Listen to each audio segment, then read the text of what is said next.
Greetings and salutations. My name's Charles Amos, and I'm delighted that you have taken time to look into my website.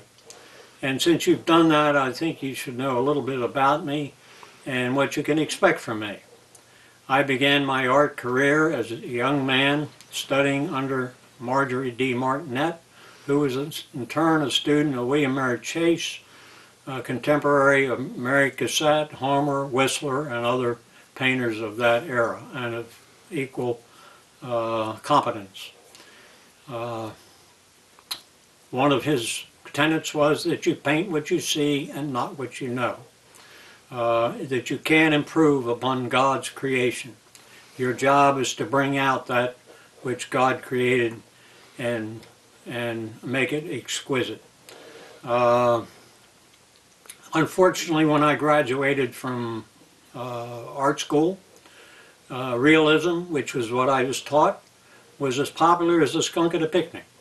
And so I did not want to starve to death as a poor starving artist. I entered into the railroad field and climbed the ladder from brakeman to engineer to superintendent, and then went to work in Washington for the federal government, where we worked on some projects to get the railroad industry deregulated, for which I received a personal letter of thanks from President Gerald R. Ford. But the desire and urge to paint kept coming out.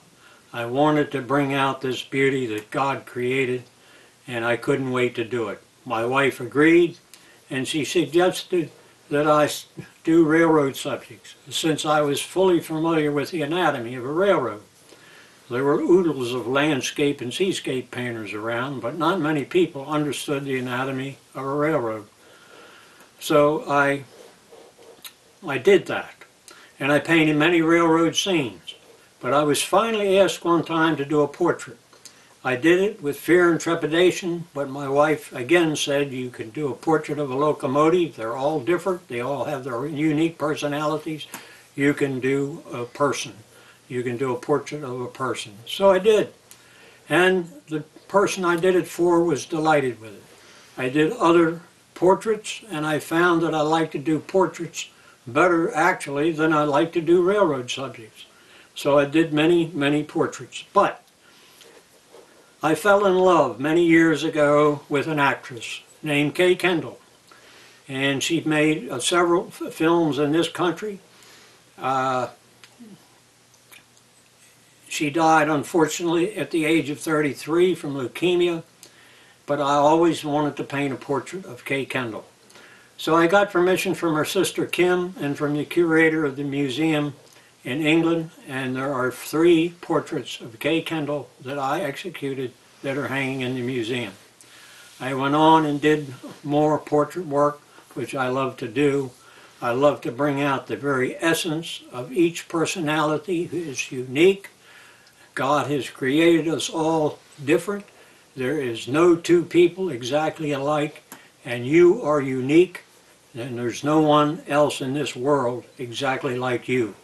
My job is to bring that essence out. And I would love to talk to you about this. I would love to sit down and talk. Give me a call, and I'll be happy to go over all of the things that need to be done, which is really very simple. You do not have to sit. A photograph is more than adequate to do a painting. So give me a call. Talk to me, and I would love to hear from you. And so long until tomorrow.